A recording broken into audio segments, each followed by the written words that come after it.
Welcome to the demo. This one is Sailboats. As you can see, a lovely little landscape here. Let's get started. With the pre-stained watercolor paper, I did some light blue. So I will put that right on the sky, and that's about 2/3 of the painting done. Of course, that's the easy part. The boats and getting some of those reflections may be a little more challenging. So I'm holding the paper up to my surface, which is a square piece of mixed media paper. That's about 240 pounds. I think I cover that in materials, but I'll go ahead and throw it out there while I have time, and I'm preparing my watercolor here. Mod Podge, I'm using a house brush. That house brush is a really cheap brush you can pick up at Home Depot or something like that for a couple of bucks. And once I get that glue down, I can put it to the surface and then press it, and that should hold it down pretty good.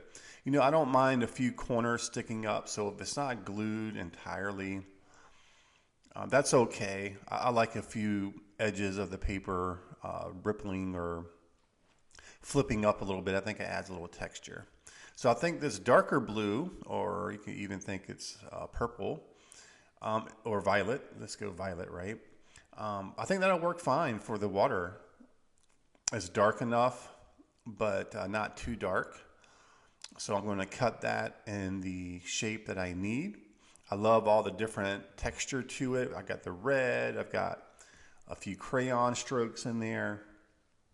And then I've got this little sliver of sky on the left that I need to cover too. So I've got a little strip of blue, so I'll go ahead and put that down. It's not the same shade of blue, but you know what? So what? That's what makes this loose and fun. It doesn't have to be perfect. I think because I have the majority of the sky that's light blue, a little bit of that darker blue just simply isn't going to affect it that much. So now I've got the water in there, and we are moving right along, folks. I mean, good gracious, how easy is this? And how much fun is it, right? So it's so interesting and enjoyable to, work differently. I mean, this keeps you from getting in ruts, and it gets you thinking differently, more creatively. And it's fine to do traditional watercolors. I do them all the time. I think that's a good way to get your foundation and all that stuff. But being an artist is about, I think, freedom to create in as many different ways as you possibly can. And I think the demos and information I have in this course is a great way to rethink watercolors. It doesn't always have to be traditional. It can be unconventional. We can use mixed media, which I will do in this course as well. So already mixing with the collage and all that, that's basically mixed media, but I'm going to be introducing a little bit of white acrylics later on and stuff like that. So I've got the little background hills there. I put a few shadows in, a few marks as well in the water for where the boats will be. And now I'm cutting out shapes for the boats. Again, applying that glue right to the paper with the house brush. That's not going to hurt it. The glue is going to dry clear, so it's not going to be a big deal. Now I'm using my watercolor brush to pull the reflections down in the water. That's going to give me a good feel for how those reflections are going to look, how they're going to be spaced. And I think something like that's going to work fine. I feel there's a lot of cool colors in this, so I'm going to mix in a little bit of red. If you took my color harmony class and for watercolors, those techniques can be applied to any medium, but I did it in watercolor for the class. I like having a little touch of warm if I have a dominant cool painting.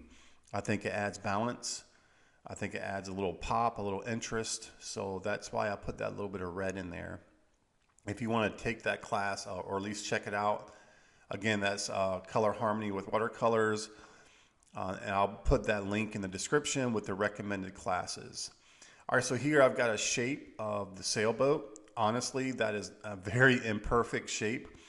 Feel free to cut your sail if you try this in whatever manner you wish. So if you're someone who has to have things a little more exact or nice, perfect, I should say, then yeah, I mean, that's perfectly fine. But I like to kind of go for it. I think a style like this lends itself to imperfections, and that's kind of who I am anyway. My art is very imperfect, and I think that's kind of the beauty of it for me anyway. I mean, everybody can judge things however they wish. So here I have a piece of stain paper.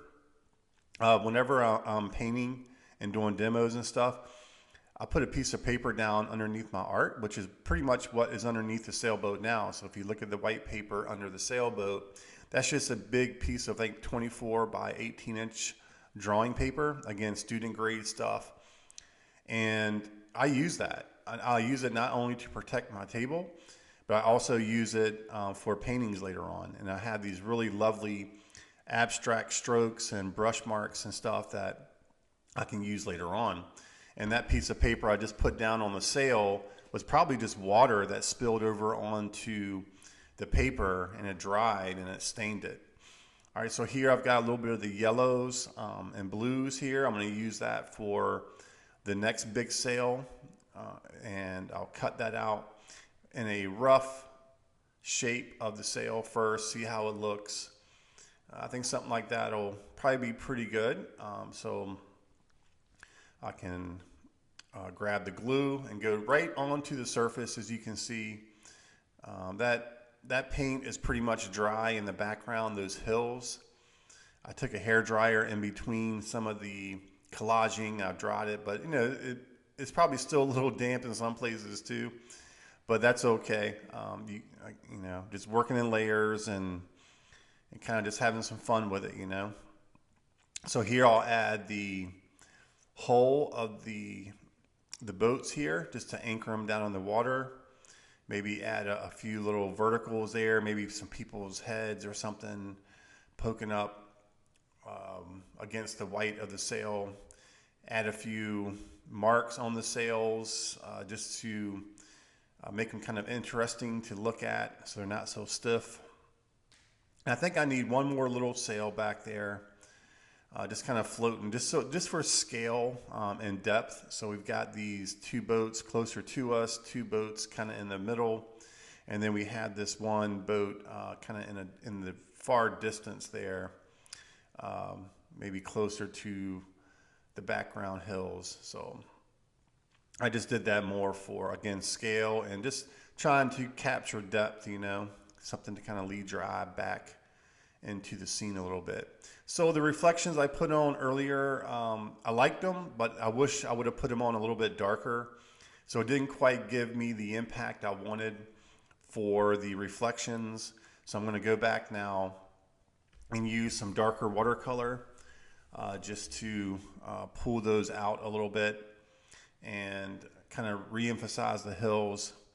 And now I like it, but I think the sails could probably use a little bit of color. So I'm going to go with a little bit of a warm gray. Now, not too warm. Again, I want this to kind of have that dominant cool feel with a pop of red. And now I'll anchor the boats a little bit. So just putting a dark mark under where it contacts the water will just make it sit nice into the water. So here I'm using a little bit of white, titanium white acrylics.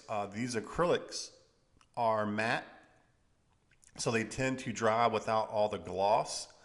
And I think that blends a little bit nicer with the watercolor. If you've used acrylic before, when they dry, they tend to have a little bit of a gloss to it. So I'm finding that the matte acrylics is probably the type of acrylics I enjoy over the traditional high gloss sort of acrylics. And now I'm just using a little bit of light blue into the sky, and I'll use a little bit of that titanium white acrylic as well for a few clouds, a few reflections on the water, and And that's pretty much it. So there you go, man. You know, like 10 minutes worth of painting, maybe a little bit more because I had to dry it off in between some of the layers, you know.